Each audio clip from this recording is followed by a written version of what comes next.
The primary purpose of Uniquely Human, the podcast, is to educate and inform. The views expressed during all episodes are solely those of the individuals involved and do not constitute educational or medical advice.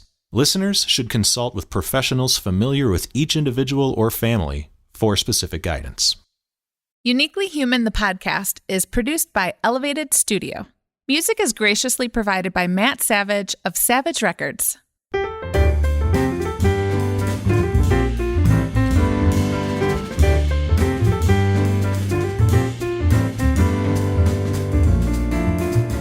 Hi, I'm Dr. Barry Prezant, clinical scholar, researcher, and consultant on autism and neurodiversity, and a Brooklyn boy raised in the big city. And I'm Dave. I'm none of those things, and I grew up on a farm in Illinois. But being on the spectrum myself, I have plenty of personal insight to lend.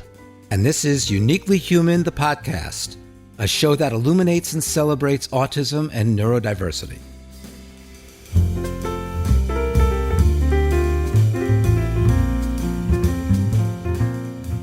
Today, I'm particularly thrilled to invite Linda Murphy onto Uniquely Human, the podcast. So, Linda, welcome to our show. Thank you for having me. As I said to you, Barry and Dave, it's just an honor to be here. So thank you for inviting me. Of course. And this is a very special occasion for me because it takes me way back in my history. So let me tell you a little bit about Linda. Linda is a speech language pathologist and an RDI consultant, which is relationship development intervention. She was a graduate student of mine at Emerson College in Boston. And later she founded Peer Projects, a clinic in Beverly, Massachusetts, that is dedicated to helping kids and families by using positive, thoughtful communication styles that emphasize learning, patience, respect, and kindness. And you will all see that come out in our discussion. Linda has been working with individuals with social learning differences for over 30 years. Oh my goodness, that's hard to believe. She leads trainings on the topic of supporting communication and learning across social learning styles. And she has authored Declarative Language Handbook and Co-Regulation Handbook, both of which are getting a lot of important attention right now. She is a certified early intervention specialist trained in natural language acquisition, Gestalt language processing, and holds level 1 and level 2 certificates in training from PDA North America, which stands for Pathological Demand Avoidance. And I'm sure that's going to come up. Linda lives north of Boston with her husband and their 2 busy, lovable boys who are now entering their teenage years. Great. So Linda, if you could share with our listeners what got you to focus on declarative language and our language style in general from the trainings you've done in the past, and why have you kind of embraced this as such an important focus, not only in your life, but in the work that you do? Yeah. And I was thinking, I know I've been doing this a long time. I had you in graduate school at the end of the 90s, but my first work opportunity supporting individuals with social learning differences was right out of college, working with adults, autistic adults in a group supported employment program. Mm-hmm. And at that time, I didn't know anything about speech therapy or communication officially. But I feel like even in that time, I realized with the people that I was with, that relationship really matters. Mm-hmm. And being present in the moment really mattered. And from that, I found my way to Emerson, where I had you, and you planted these amazing seeds of just connection, relationship building, and even I often go back in my brain to this communication grid that you gave us that was connected to. So sorry, I'm going to talk about you. Your work on the CSBS. Just it was a grid with communicative functions and communicative means. And I really carry that with me, or have carried that with me since my training with you. But essentially what that means is that, as we communicate with anybody, we have to appreciate that there's lots of different ways that they might communicate. And there's lots of different reasons that we want to support them to communicate. I think at the time, or early in my career, maybe other people out in the world, were very focused on helping kids request, and that was a big one. But your teaching really emphasized communication for relationship building, such as joint attention.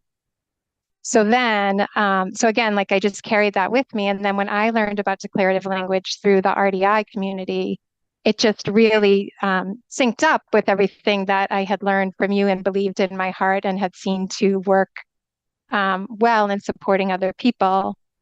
And as I practiced it, I realized, this is just such an easy tool that you don't need to get a degree to learn how to do. Like you do have to be thoughtful in your communication. And I know the RDI community was talking a lot about declarative language, but the greater community, for example, of speech language pathologists or even just people supporting autistic individuals, weren't talking about this really easy tool to learn and use. And so then I just became committed to helping it be better known, because again, I'm like, you don't need to go to graduate school to learn how to speak in this way. And it really, really, really makes a big difference for supporting the people that we're with. And the focus also at the time, way back when, especially in applied behavior analytic approaches, was language structure. How do we build longer sentences? How do we expand kids' vocabulary? But what you're talking about now, and encompasses so much of what we're going to talk about today, is the functions and the varied uses of language, rather than let's just make language sound more complex. So let's begin with some basic definitions. Why don't you go ahead and define declarative language in contrast to other language styles? And also, when we talk about supporting children, and it also goes for adults, but I know your work is primarily with children. When we talk about social learning differences, what is encompassed in that category? Sure. So definition, I feel like it's always easier, it clicks more quickly for people if I talk about what declarative language is not. So, and now even with PDA just really at the forefront of people's thinking, I feel like we can even start with categorizing demand-based language and invitational language.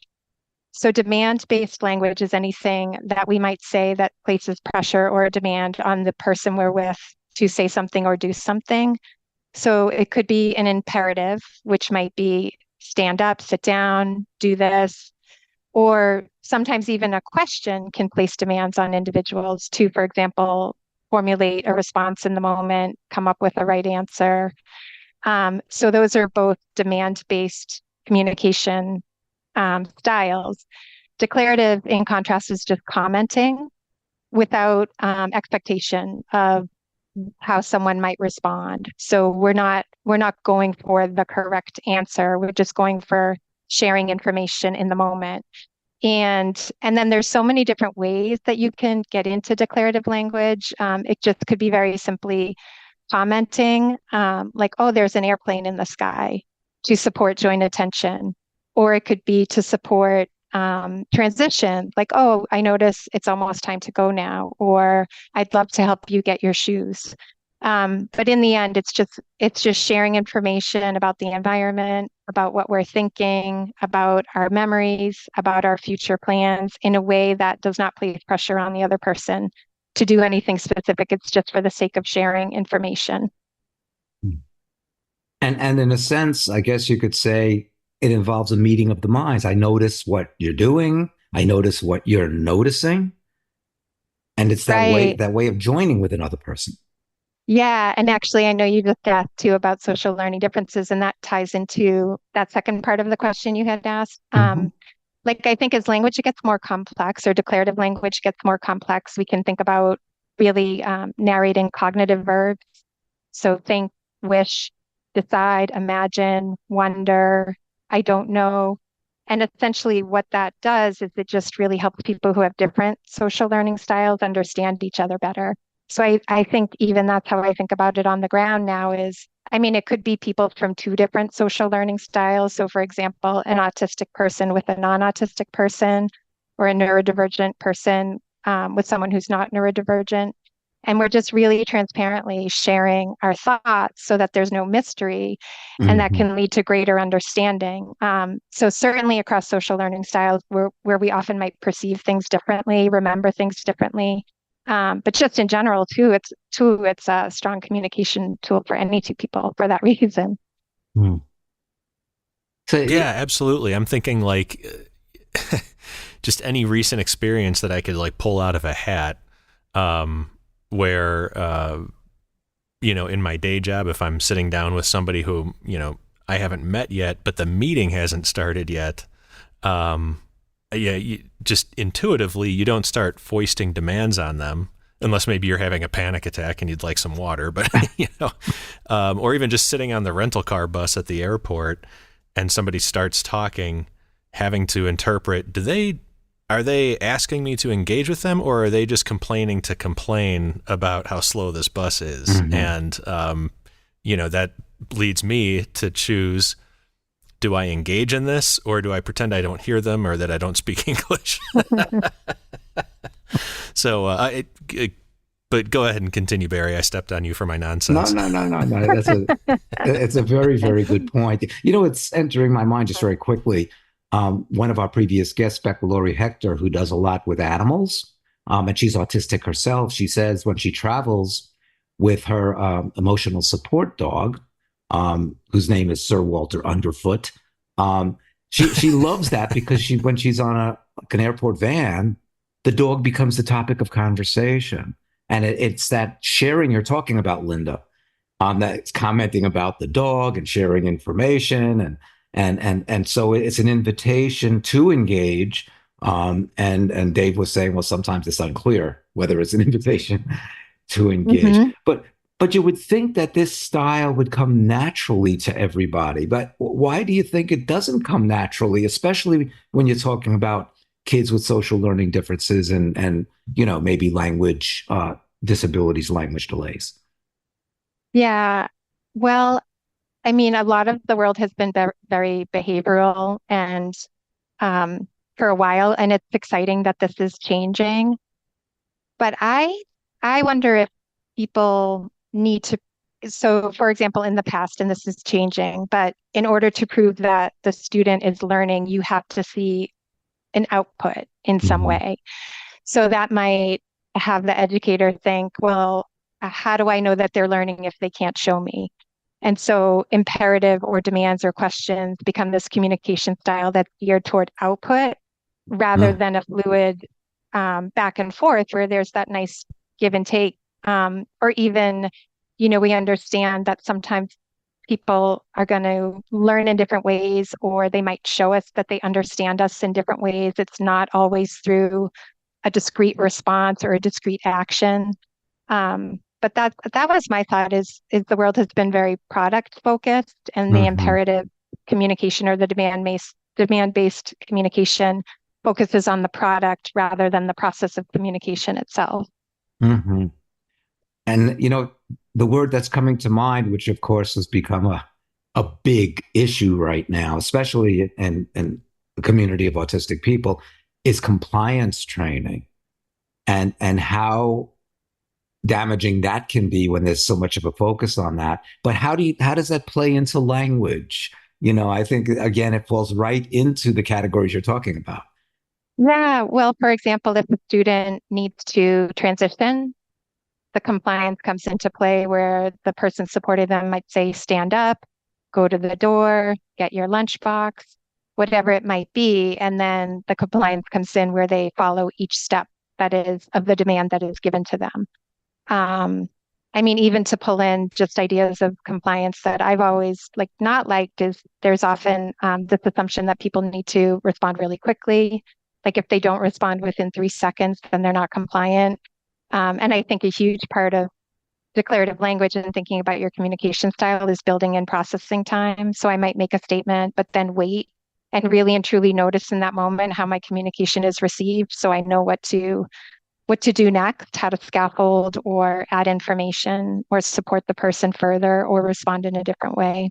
Does this factor in, do you have to consider the intention of so you're in a conversation with somebody, or you're about to be and you don't know it, and you offer up either an observation or something else, are you on some level also considering like what you want from the other person?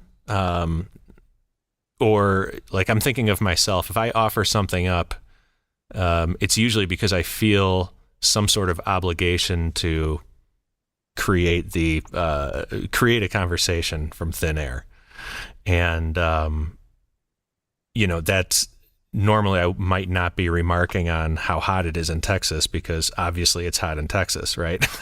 But if I'm with folks in Texas and I say, whoo, 107, what a scorcher. Does it factor in like what I want from them, as opposed to normally if I walk into a room, and this is something that drives my wife crazy, is if I walk into a room and I just start talking about, here's what everybody needs to do for me right now. not putting it that overtly or bluntly, but I walk into a room and I say, the Olympics are on. Let's change this, Lifetime documentary on serial killers. Let's change it to the Olympics. It's everything I want. So does that factor in, or do you have to just look at it completely objectively? Yeah, well, so to go to your first example, so you are making a declarative statement about how hot it is with the intention of, you could say, starting a conversation, but also more deeply, it's just to connect with another person. Mm-hmm. And I think the way that we remain declarative and invitational is to not have a specific idea of what that response should be. Like, it's okay that that person responds in whatever way they might. It could be to follow the topic of heat, or it could be to say, I already know it's hot. Let's talk about something different. But the declarative statement just lays the groundwork for connection without an agenda on which direction it's going to go. Interesting. Okay. Connection. Connection. As opposed to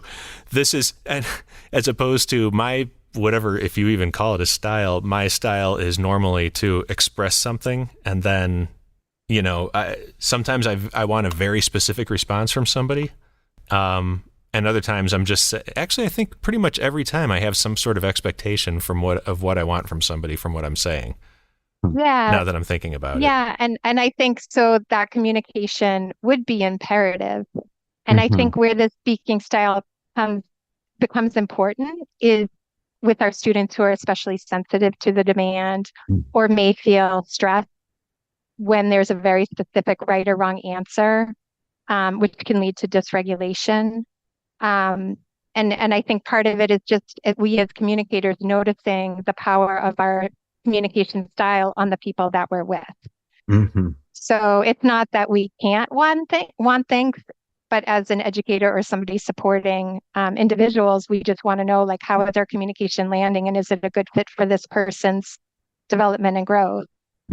And what you're saying now, Linda, is a really nice connection to things you've written about, and that you said previously. And that is, sometimes imperative language can be perceived as a threat, and as you just said, and cause the dysregulation. So it's, when I think about kids that I've known, especially if I'm consulting to a youngster that I've never met before, and sometimes you ask something that you think is reasonable, and the child obviously gets dysregulated, and the more extreme example may start hitting himself, or that sensitivity is just, it's hard for, I think, neurotypicals to understand. Like, what am I saying that's triggering that? Yet that sensitivity is understandable if a child has problems understanding the social world, and the vibe from the other person isn't a welcoming, inviting vibe. It is a imposing vibe. Mm-hmm. Yep, I agree. Totally. So let's kind of flip that over. You say that demands can make children feel inadequate, but declarative language empowers them to feel confident. Could you share a little bit more about that? Yeah, so I think what declarative language can really do is to give individuals autonomy or agency in taking the next step. So, for example, it can be very quick for we to see what needs to be done or how to solve a problem. But what can be really wonderful about declarative language is we could maybe name the problem, but then not dictate how it's solved and give time and space for the individual that we're with to take it to the next step if they have that understanding. So, for example, if something breaks, you could just say, "Oh, it broke." Like, for example, a pencil tip broke or something broke. Like, you don't need to rush it ahead and say, let's fix this, let's sharpen that, let's get tape. You can just comment, it broke, and then quietly wait. And then that individual might say, oh, can we go get some tape? Or let's go get a pencil sharpener. And in that moment, instead of us telling them what to do and how to fix the problem, we're giving them space to be the problem solver, to take that initiative, which is empowering, builds self-esteem, and from which all other good things can come. And yeah, sorry, Barry, I keep jumping in here, but like, it's so funny. I'm now going back through most of my recent interactions with people from, like, we'll say the last 4 days. And it's so funny because, my team at work, we were preparing all these numbers for sales forecasts and all this stuff. And these things have to be accurate and correct, but there are like 3 or 4 different disparate systems where you enter how much inventory there is or how much the customer you think is going to buy and blah, blah, blah. But they don't really talk to each other, these different tools that we use. And I'm always nervous about pulling one lever in one file and then causing complete chaos in another tool because I adjusted something over here. And so I'll have somebody on my team say, okay, so we need to reduce our 2026 forecast by $500,000, we'll say. And I'll hear that and I'll acknowledge it and I'll just stare into the camera. And at some point, I found myself in the last few days multiple times saying, okay, so do you want me to do that now? Or are you just saying this in general? Mm-hmm. And I could feel the blood pressure of my boss and my peers as I'm asking these, they seem very dumb, these dumb questions, but from where I'm sitting, they're not dumb questions. Like, were you just saying that to say we need to reduce it, or do you need me to reduce it right now? Mm-hmm. Like, one is a comment and one is a command. So grab me by the cheeks and tell me what you need me to do. Yeah. Can I add to that? Is that okay?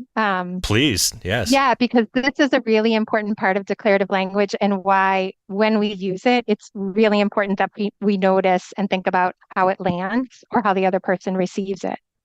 So perhaps that was just a statement sharing, or perhaps it was an inferential statement wanting you to then take initiative to solve the problem, but you didn't know which one it was. Mm-hmm. And so we need to be okay, or we need to notice, was that too inferential and we have to be more explicit while still being declarative? So it could have been something like, oh, these numbers need to change. Dave, we were hoping you could do that. So it would be declarative with the big picture, but then another declarative that guides you on what to do next. So both are really important because I do think sometimes declarative language, if it's too inferential, it can be stressful, especially I know that's something that the PDA community talks about is sometimes they feel as though declarative language is manipulative because it feels like there's still this get underneath. And I think what it comes down to is we can't, sometimes an inferential comment isn't right, but we have to pay attention to our communication partner to see like how explicit do we need to be in our communication with them. But my point through all of this is no matter what, we can always be declarative, because if we were to say, oh, these numbers aren't quite right, Dave, we would love it if you could do that. It's still way better than Dave, do this, which gives you discrete information, but doesn't give you information about the big picture and your role in it and how it's all connected. Yes, absolutely agree. And this is, by the way, I agree with the expert. Good. Like, who am I? But this also applies in my marriage. There's an example in my book where when I was practicing empathy earlier in our marriage and trying to respond the way that I thought Kristen needed me to respond, and she would say, "Oh, it's taking me too long to get to work," and she wanted me just to say, "Oh, I totally hear you. I get you. That must be frustrating." But instead, I gave her 6 alternate routes to work and criticized her current path to work. Right? That was not helpful. But then she would say, "Boy, this toy room is such a mess." And as you're saying, she never followed it up with, "Dave, it would be great if you could get off your ass and help me like clean this room up." She would just say, "This room is such a mess." And in that moment, I would guess wrong and say, "Yeah, no, I totally hear you. That is a bummer." Which is so this is an important piece. Yeah. I mean, it's an interesting dimension that you're adding, and that's the misinterpretation of what is the function? Is it, a declarative comment? I'm sharing information versus do this right now, get it done. Yeah.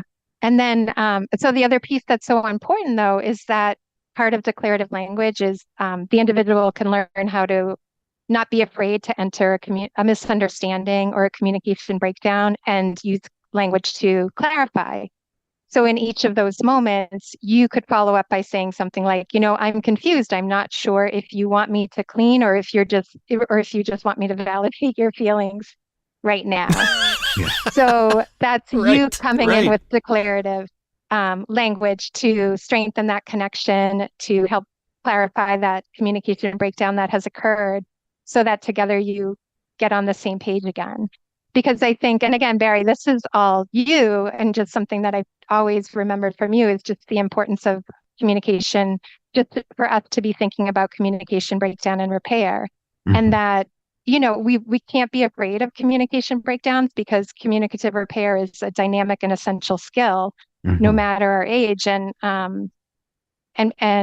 kids learn this in the first year of life, how to repair communication breakdowns through body language, even if they're not yet speaking or not yet language users. So declarative language, once people feel comfortable with it, part of it is being vulnerable, being okay saying, "I'm confused," or "I don't know what you mean," which is pulling in those cognitive verbs, and entering that messier territory of communication breakdown and repair with the other person, where we're not blaming each other, we're not telling each other what to do. We're just in this space where we're trying to understand each other better.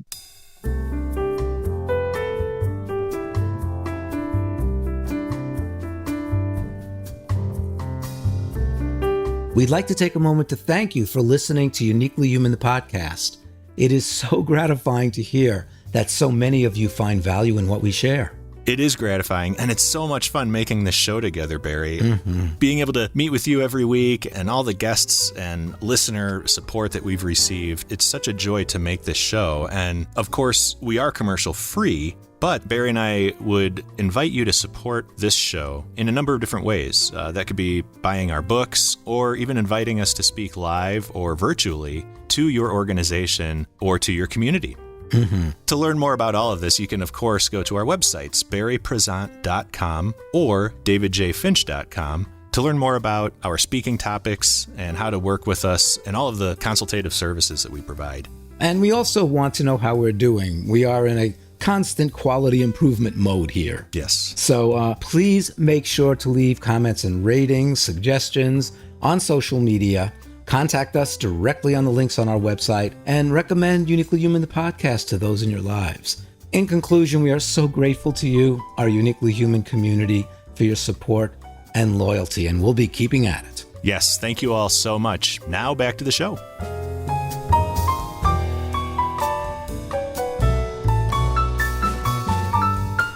This is bringing up in my mind some issues that certainly so many therapists and educators face with kids younger than Dave.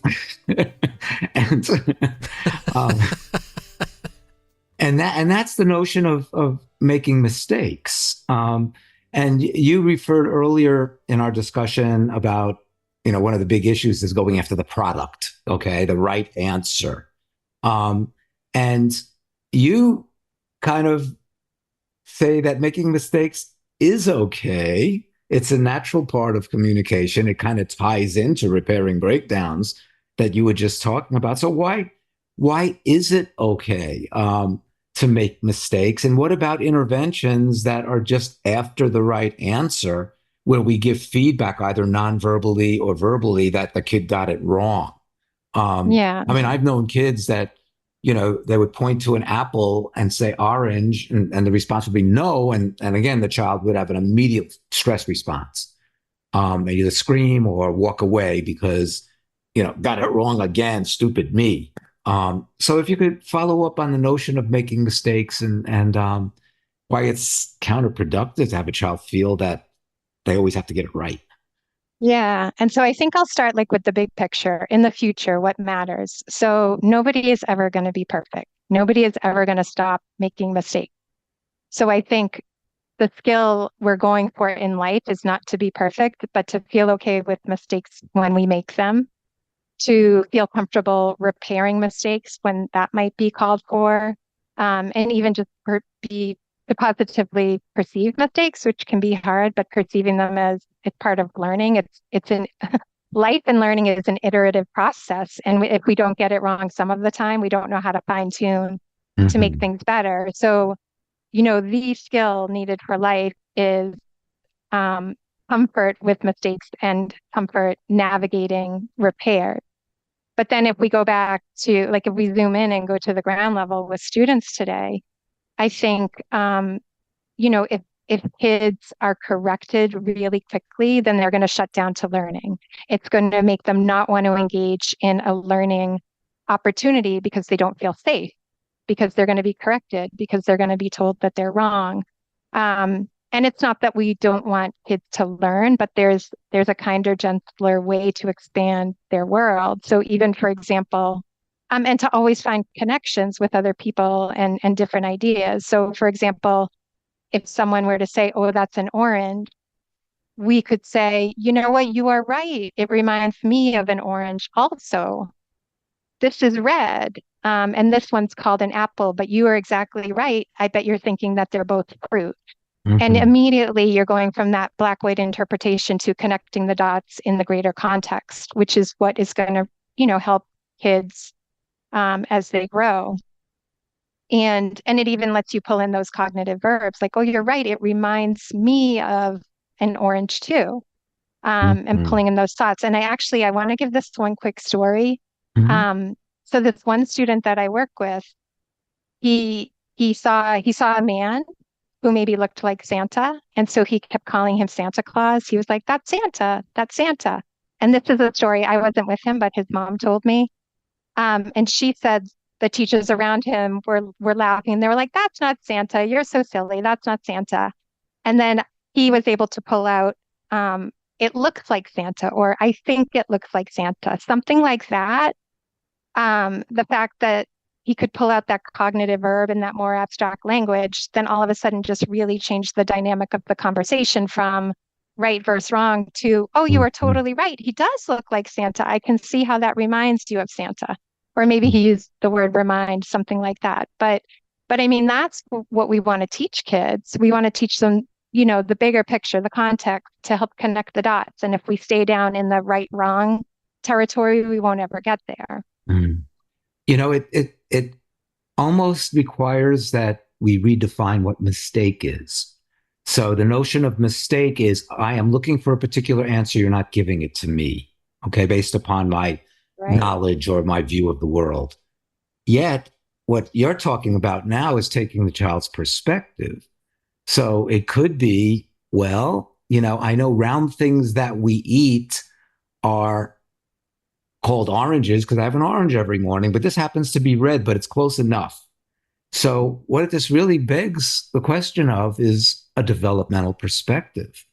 That what has been labeled mistakes so often in kids' use of language is really not a mistake. It reflects their developing concepts and they're narrowing down, for example, the correct vocabulary term in an instance. So it's that notion of mistakes. I just wish so often we wouldn't look at what a child says or does as a mistake, but maybe not quite as precise as what we had hoped to hear, but the child's on their path. Right. Yeah. And even that made me think another response could be even the declarative statement of, "Wow, that answer surprised me. I was thinking you were going to say X, Y, and Z, or I was thinking of this word. I love how you thought of something different." So again, just contrasting those perspectives.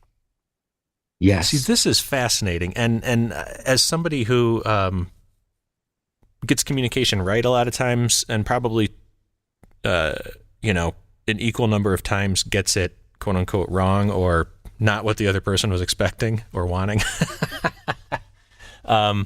So I'm thinking of the maybe educators who are listening to this right now, or parents or anybody who are thinking like, yes, totally, but this is all clicking for me. It makes sense. I really think that this is the key to shoring up some obstacles that we've had engaging with this young person, this kid. And I like to think of things in terms of like frameworks. So if I'm going to apply some kind of knowledge, I like a nice framework for it. Is that what folks would expect in the handbook? And I'm asking this selfishly because I almost want to buy one for myself, even though I'm not an SLP. I'm not in any kind of, science like this, but just in my day to day, I think this would be insanely helpful for me to learn about. Yeah, the way I wrote the book is not for therapists, it's for anyone on the ground who wants to improve their communication or just be thoughtful about their communication.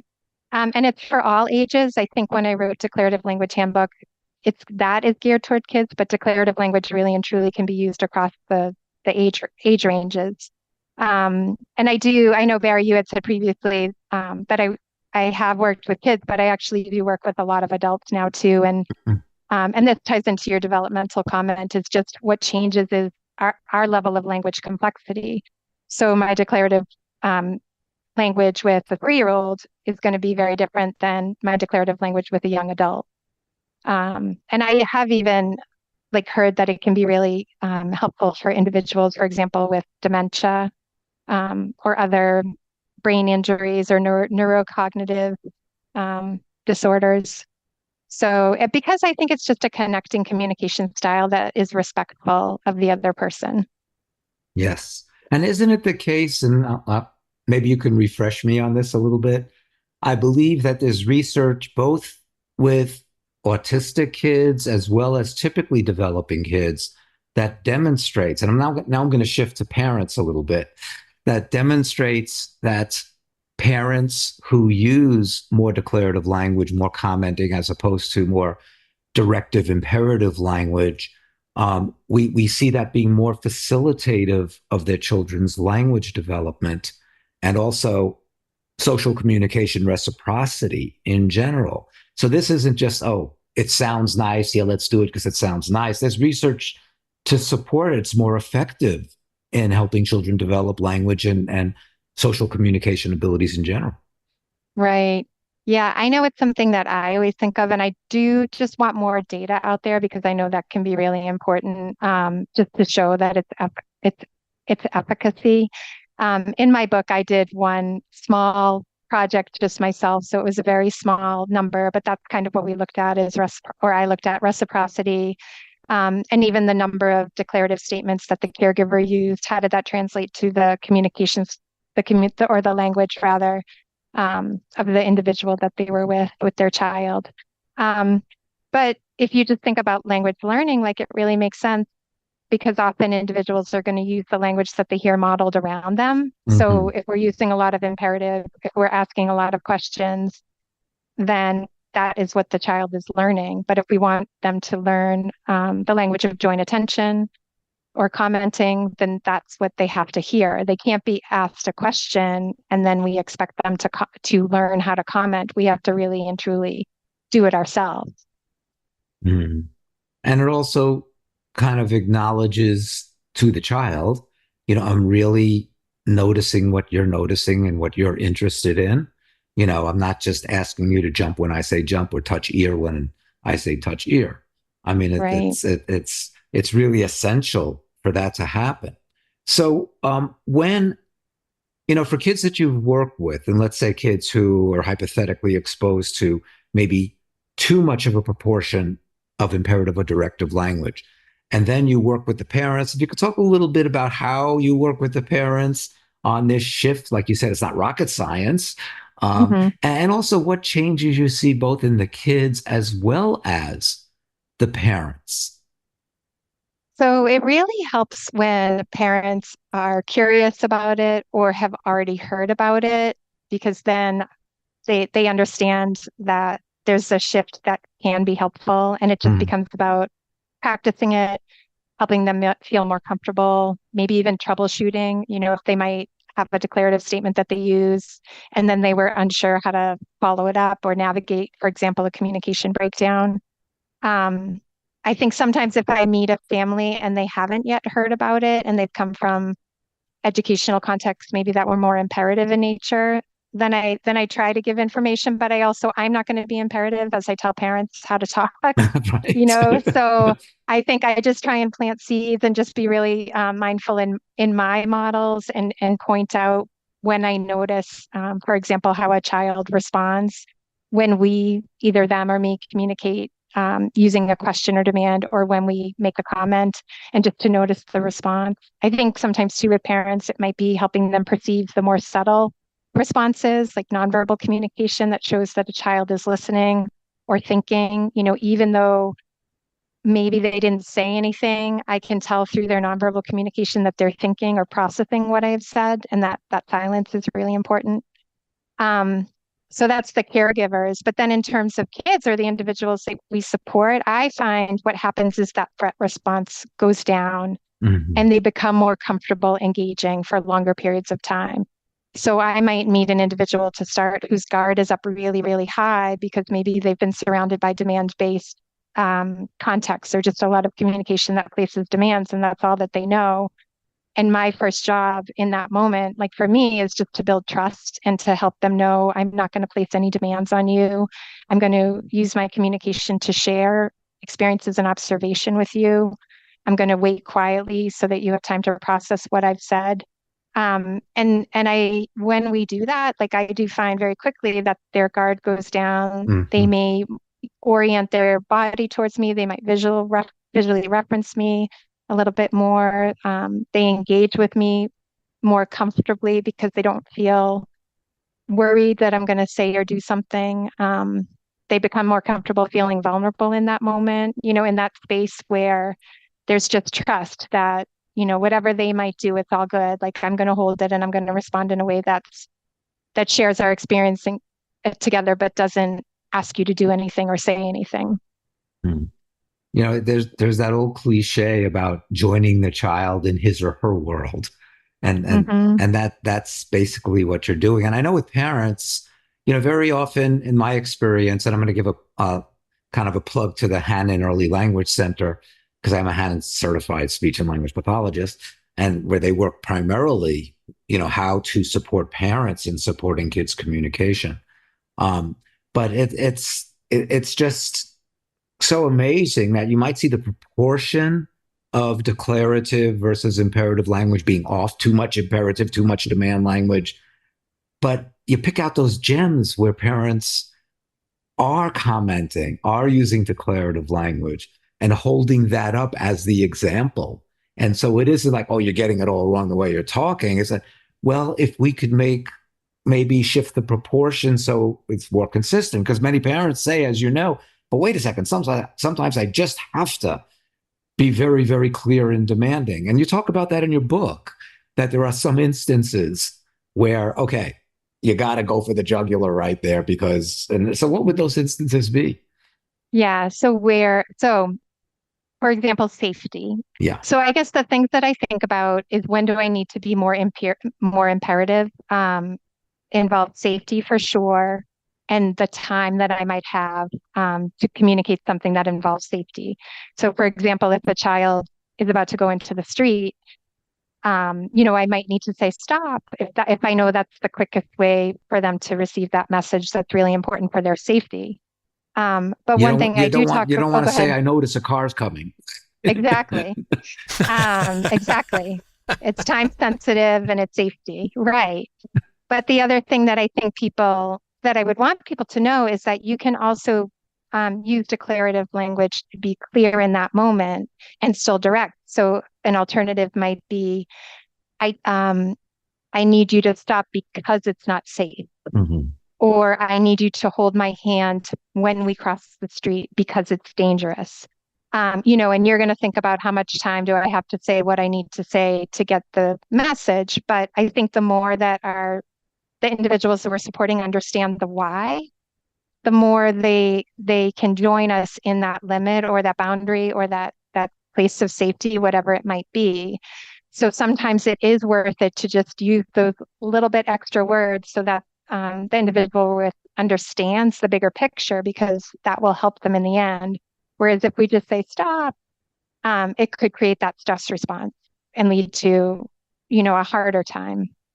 So I guess it always comes down to, it's not that you can't be imperative, but if you can in that moment, take a moment, like to say, can I say this in a declarative way? Do I have time? It can make a big difference rather than the default of just being imperative right away, which I think is the default a lot of the time. Yeah, I've heard both autistic adults and especially older autistic kids say, I'll push back if you just tell me I got to do this because you're the teacher or you're my father. But if you explain why, that helps me understand. Right. It's also more respectful. And obviously, we can't always give a long explanation in the heat of the moment. But I hear this all the time from parents. Hey, when I just added, well, you can't do that because you can burn yourself and that would hurt, as opposed to, stop doing that. I guess respect's the only word that comes to mind for me.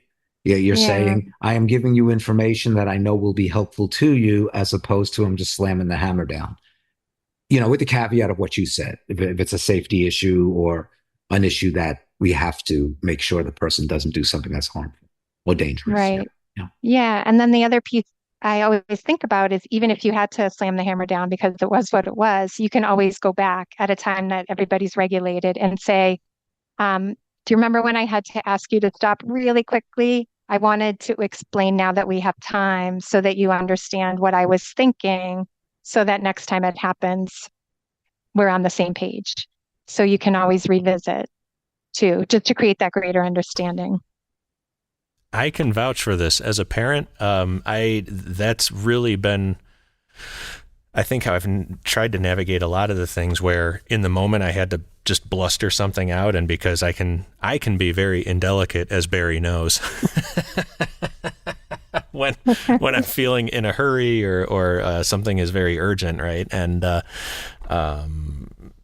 then I know in that moment that what I've done has really just put my kids into red zone. It got them out of the situation I needed them to get out of, but it also put them into a red zone where then there's a subsequent meltdown, there's a subsequent whatever. And then later that evening, I go and I have what I call the Danny Tanner moment. If you watch Full House, where I would sit down and say, in a very reflective way, earlier, I wasn't meaning to make such a big deal out of this, but when this happens, I really was looking out for your safety, and the reason why I reacted so big is because of this. And it's also helpful for me because it actually, as the person who maybe committed the sin of communication earlier in the day, it's helpful for me because then it kind of closes that loop and offers some explanation. It doesn't just leave this bad feeling hanging and hope that, well, when we all wake up tomorrow, this will just reset. Because I don't think the reset works that way. I think, like you're saying, it starts to add to their mental model of how a person should react in a situation. And it's just reinforcing, if I don't address it, it's just reinforcing that, hey, when you need something now, it's okay to be blustery and indelicate and making all these demands, right? I just want to say, Dave, this pertains to the conversation, that you just shattered another myth about people on the autism spectrum about nuanced communication. I love how you use the term, I can be indelicate. Very, very polite way of saying. Anyway. Well, that comes from my background in marketing. Wow. And you just also illustrated once again that, what Linda is sharing is not just about what we do with kids in therapy. Mhm. It goes Right. well beyond to everyday conversation and everyday communication style. Right. And for Absolutely. people on the autism spectrum or other related social learning differences, we have to be aware of that sensitivity, that it could interfere with the relationship, and cause more stress and anxiety and dysregulation. And that's so important. So, so much that we touched upon. And Linda, any takeaways you'd like to leave our listeners about the importance of declarative language, being reflective and recognizing and addressing our own interactive and language style? Yeah, I think just that it's really makes a big difference. Um, it's a small shift, but it's a really powerful one. And if you get started, don't feel frustrated if it feels hard at first.